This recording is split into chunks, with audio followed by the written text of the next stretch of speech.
I'm Jim Smith from Cushman Farms. The farm was started by my grandfather back in the early or mid-30s. They'd get up in the morning, milk the cows. My grandfather would work at Pratt & Whitney. When my brothers and I went to high school, we worked on the farm along with my sisters. After high school, we all wanted to come back and we started to expand. And so now we are about almost 2,000 acres of land and we're milking about 1,700 cows. The benefits of Connecticut's 110 dairy farms aren't found only in the aisles of our local markets. From donating to the breakfast and school lunch programs in our public schools to protecting prime agricultural land through agricultural conservation easements, dairy farmers have an incredible role in boosting our local economies, the environment, and our community. My name is Bonnie Burr, and I'm currently the Assistant Director and Department Head of Yukon Extension. So the biggest challenges that are facing dairy farmers right now is certainly the prices that we have nationally. Right now, the Northeast has a lot of extra milk in it, so on a global or a national basis, it's more we need the exports back in order to get rid of some of this extra milk that we have to increase our milk price. The last couple of years have been very wet. It's actually made it's challenging for us to get our crops in, and then in the fall to get them off. It's actually driven the cost of that up quite a bit. More help, extra equipment, longer harvest times, quality of feed. So what are the costs to farmers and the public of these emerging climate conditions and the fluctuation in milk prices? There's been several farms in Connecticut that actually have gone out of business because of the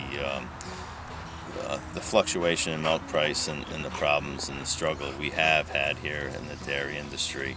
Unfortunately, most of those cows are sold usually out of state. Unfortunately, that land is left open and could be developed. So it's something we don't like to see. Both my parents grew up on dairy farms. I grew up on a dairy farm, and our dairy farm was 80 miles north of New York City. That's a lot of challenges with regards to housing, people moving into a more urban, suburban interface, the challenges of holding the agri-services in the part of the state that I come from in southwest Connecticut. You have to travel further if you want to have a veterinarian. You have to travel further if you want to have farm services like tractor, mechanics, feed, seed, things like that. And the further away our agri-services get, the harder it is to provide, for cost inputs into your farm operation. We sold our farm to the town. We were one of the last farms. There were a lot of tears. There was a lot of challenges that our family faced as we were getting ready to sell out. And it's something that sticks with you. To me, 35 years later, it's something that every time I see a farm family go out, it's heart-wrenching, just heart-wrenching to know that they economically could not survive. And again, it's not only because of the federal pricing, but the challenges that we face, in an ever-diminishing agricultural sector, in a state that's land-hungry.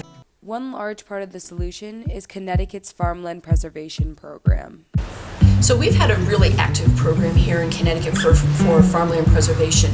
It was really brought about by a group of very, very forward-thinking farmers who recognized how fast land was leaving the agricultural industry and again, reducing farm businesses. They had a lot of friends in the state legislature who made our farmland preservation program what it is today. And what we seek to do is preserve prime and important soils for agriculture.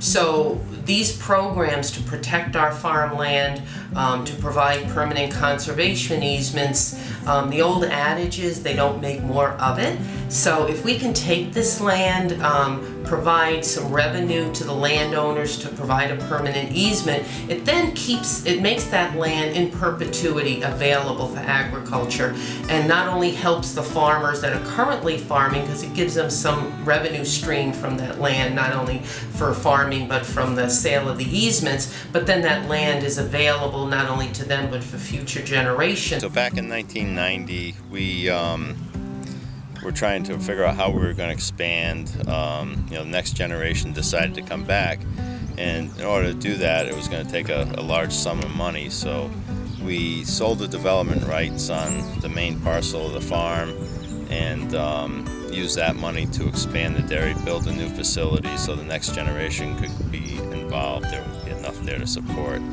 3 additional families. The success of the program is really dependent on the legislature and on the governor's office. We've had some legislatures and governors who have not been actively promoting the program, and that's how WLA came into being. It was in 1999 when a group of farm organizations and environmental organizations and hunger organizations got together and started talking about why can't we make more progress.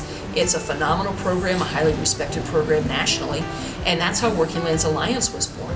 A group of people coming together saying we need to put a lot more pressure on the legislature and on the governor to make sure that they do help this program move forward and have the success of creating more opportunities in agriculture. So there's just this time in our history right now where we've got the knowledge, we've got the ability. We have to come together and agree and try our best to shore each other up.